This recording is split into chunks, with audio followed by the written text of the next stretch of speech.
Space is not the final frontier. The most terrifying secret on Earth is hiding at the bottom of our oceans, and they are spending billions to keep you from looking down. While billionaires launch rockets into the void of space, a far more sinister and highly classified operation is taking place right beneath our feet.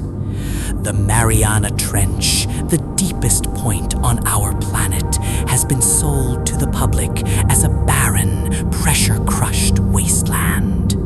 But highly guarded naval documents and leaked acoustic data suggest a completely different reality. We are told we have only explored 5% of our oceans. What if the remaining 95% is not unexplored by chance, but by design? What if the depths are strictly quarantined? For decades, international maritime organizations and global superpowers have funneled countless billions into what they call deep-sea mapping projects.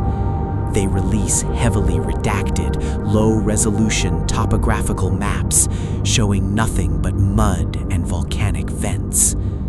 But behind closed doors, in the heavily guarded basement levels of naval intelligence, the real maps are kept under lock and key. These classified sonar readings do not show natural geological formations. They show impossible geometry. Massive, completely unnatural structures hiding in the pitch-black abyss, completely untouched by sunlight for millions of years. The public narrative of scientific discovery is nothing more than a carefully orchestrated smokescreen to hide a terrifying truth from humanity.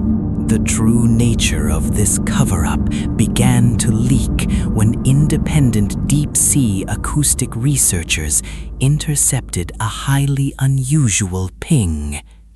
Standard sonar returns echo off solid objects, creating a predictable map of the sea floor. But the signal they captured from the Challenger Deep defied all laws of physics.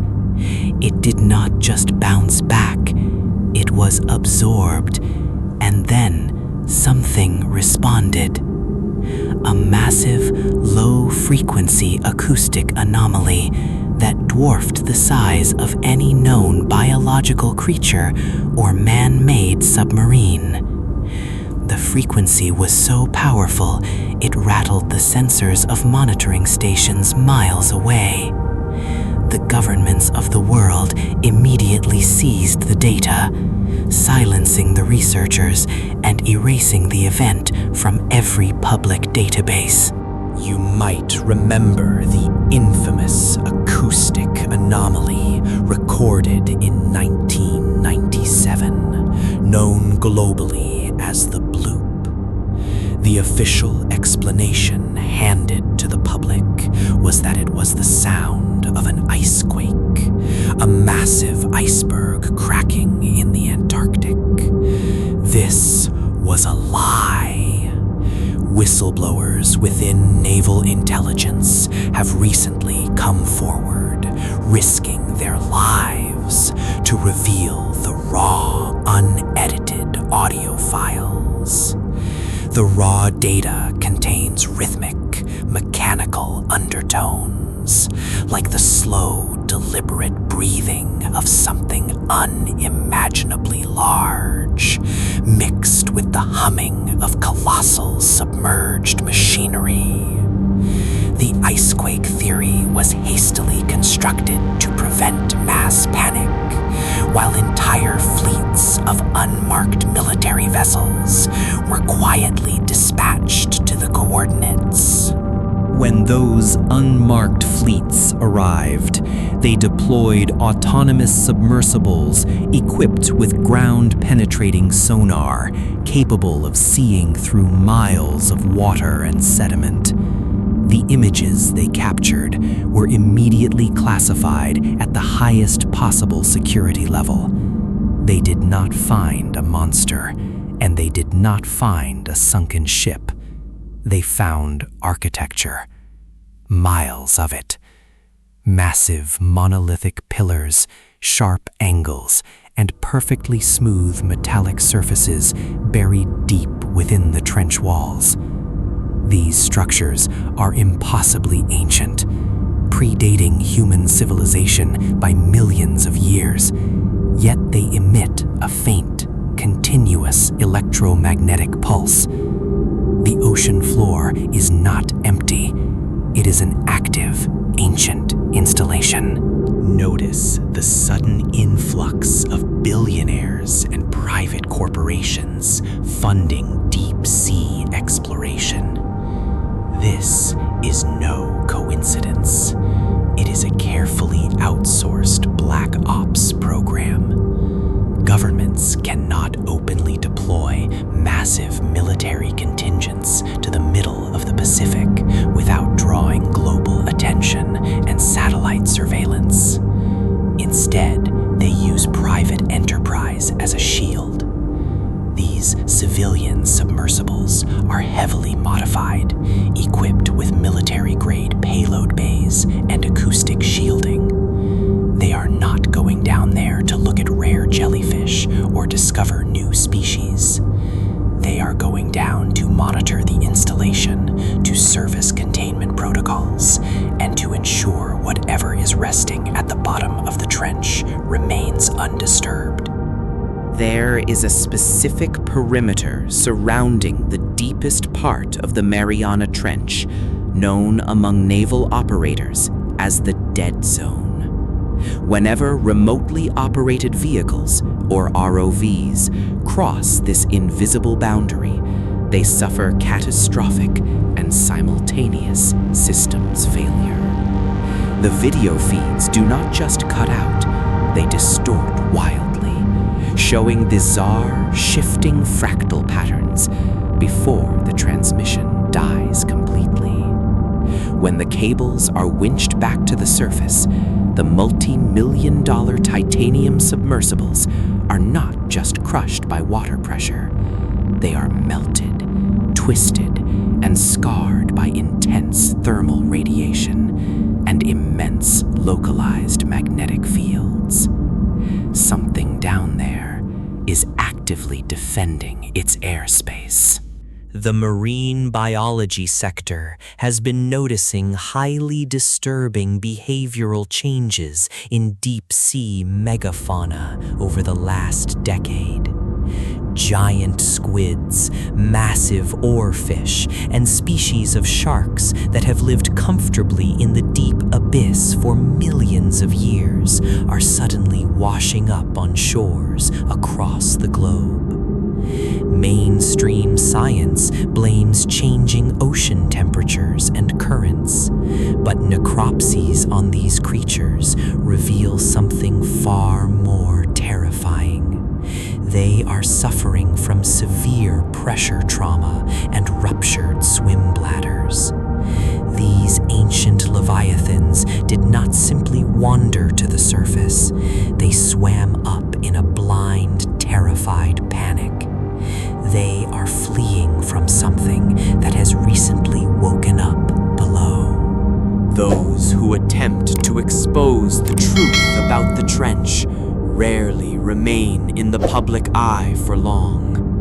Marine geologists, independent cryptographers, and oceanographers who publish papers questioning the official sonar data find their careers instantly destroyed. But it goes much further than ruined reputations. Dozens of leading experts have vanished under highly suspicious circumstances, often reported as having suffered tragic boating accidents or sudden mental breakdowns. Their laboratories are raided by unnamed federal agencies, their hard drives wiped, and their physical research confiscated. The cover-up is violently enforced, proving that whatever is down there is considered an existential threat to national security. The anomaly in the deep sea does not just affect the ocean, it reaches into the sky. Declassified tracking logs from low Earth orbit satellites show a recurring glitch whenever they pass directly over the Challenger deep coordinates. High-resolution imaging systems temporarily blind out, and communication relays experience massive spikes of static interference. The sheer amount of electromagnetic energy required to punch through 7 miles of dense saltwater and disrupt a satellite in orbit is beyond any human capability.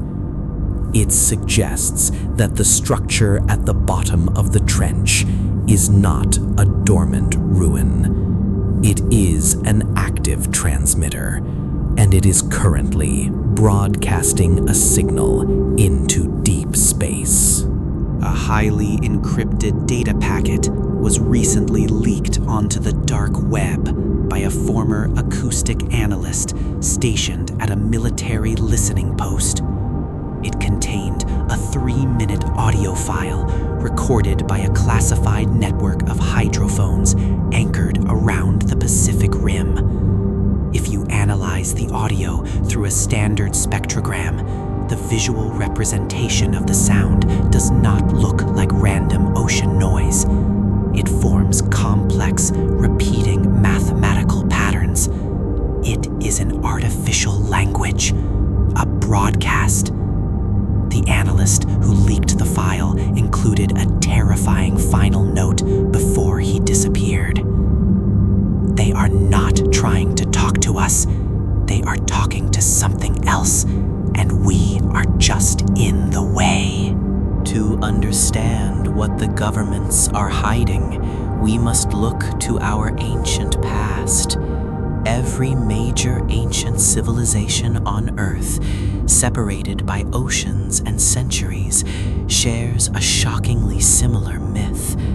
A story of a great cataclysm, a massive flood, and powerful, terrifying entities that were cast down into the darkest depths of the water to be imprisoned forever. Modern science dismisses these myths as folklore, but what if they were historical warnings? What if the monolithic structures detected by classified sonar are not human ruins, but the literal prison walls built to contain something ancient, malevolent, and fundamentally alien? This brings us to the most chilling revelation of all. The massive global fleet presence in the Pacific Ocean, constantly conducting supposedly routine naval exercises, is actually maintaining a continuous, high-energy containment grid. Nuclear submarines are not just patrolling, they are deploying massive acoustic dampeners and electromagnetic nets over the trench. The global superpowers are not fighting each other over territory in the deep ocean. They have secretly united against a common threat. The governments of the world are well aware of the anomaly, and their primary objective is no longer exploration. It is strict, desperate quarantine. But the containment grid is failing. Over the past 12 months, classified seismological data shows that the epicenter of the electromagnetic pulses is shifting. The depth readings of the massive sonar anomalies are changing. They are not staying at the bottom of the 36,000-foot abyss anymore. Inch by inch, month by month, the structures or the entities contained within them are rising. The thermal output of the trench has increased by 3 degrees, and the oceanic tectonic plates are groaning under immense, unnatural stress. The military is running out of options, and the silence of the global media is deafening. So, the next time you look up at the night sky and wonder what mysteries lie in the vast emptiness of outer space, remember this. The greatest existential threat to humanity is not light years away. It is right here on Earth, submerged under billions of tons of crushing black water. The elite are building bunkers and funding space exploration, not out of scientific curiosity, but out of absolute desperation. They are trying to find a way out before the containment completely fails. Space is not the final frontier. It is an escape route. Because whatever is down in the deep, dark abyss of the ocean is finally coming to the surface.